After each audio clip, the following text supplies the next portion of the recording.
Estem a Càmping Joan i a continuació parlarem amb Berta Cabré, gerent d'este càmping, en qui ens explicarà quines són les mesures posades en marxa aquest estiu 2020 per assegurar la seguretat dels seus clients en este càmping de costa.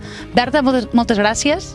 Moltes gràcies a vosaltres per venir. Abans de començar la temporada, quines eren les ports com a càmping abans d'obrir? No teníem clar si hauríem d'aplicar protocols, quins protocols serien, i després que sabíem o pensàvem doncs que obriríem, però no tampoc fins quan obriríem. Dubtes que ens traslladaven els nostres clients i sobre els quals tampoc no teníem resposta. I per tant tot era un seguit de preguntes que no hi havia resposta. Bé, el primer que vam fer va ser pensar què havíem de fer i com ho havíem d'enfocar, i vam estar mirant, a través també de l'Associació de Càmpings de la província de Tarragona, de certificar-nos en els protocols que ha fet l'ICTE, l'Institut de la Qualitat Turística Espanyola. La principal mesura i que l'inici era elaborar un pla de contingència, en aquest pla de contingència i crear un comitè Covid, i hem recollit tots els aspectes necessaris per protegir els nostres clients i els nostres treballadors del Covid. Des de la recepció, què es troba el client de forma nova enguany? La recepció hi ha metacrilats per atendre els clients,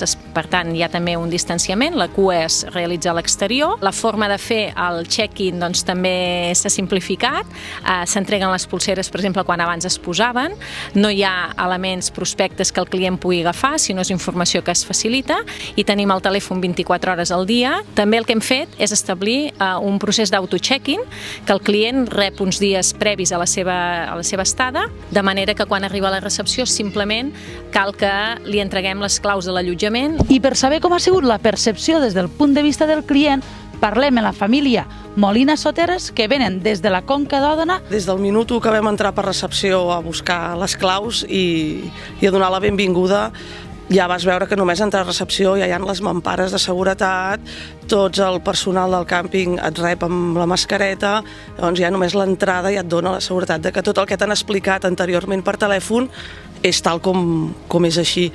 En el cas de les piscines, quina ha sigut la implementació que s'ha fet? Vam pensar clarament era com garantir el control de l'aforament, i aquí és on vam treballar per buscar un sistema que tenim en temps real. Hi ha una càmera que el que fa és controlar el nombre de persones que van accedint, hi ha un semàfor i si l'aforament és el correcte, doncs el semàfor està verd i per tant pots entrar, i si el semàfor és vermell vol dir que t'has d'esperar a que es posi verd. També hem de dir que no s'ha donat el cas que el semàfor estigui vermell. Una de les altres mesures que hem aplicat a la piscina és que fem una aturada tècnica al migdia.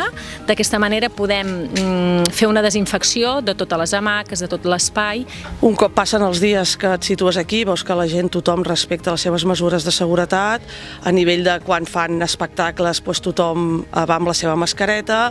A nivell de l'aforament de piscina, que està supercontrolat, que et puguis mantenir les teves distàncies. També seguint en els espais més usats, més utilitzats pels nens, els parcs infantils, hi ha algun tipus de protocol a seguir en els parcs? En els accessos del parc també hi ha l'aforament que està permès, hi ha hidrogel en cada un dels parcs, i el que fem és una desinfecció també en diferents moments del dia en què es tanca un moment al parc, i llavors una persona de manteniment passa a fer la desinfecció generalitzada. I a nivell de canalla, el mateix. A nivell d'animació veus que en tot moment porten els monitors les mascaretes, o sigui que en principi nosaltres hem estat molt tranquils, molt contents i molt relaxats. Els bungalovs, un bungalov que té moltíssims elements, molt tèxtil, etc. Nosaltres ja fèiem un protocol d'higiene en el bungalov molt ampli, i simplement el que hem hagut de fer és incrementar el de desinfecció.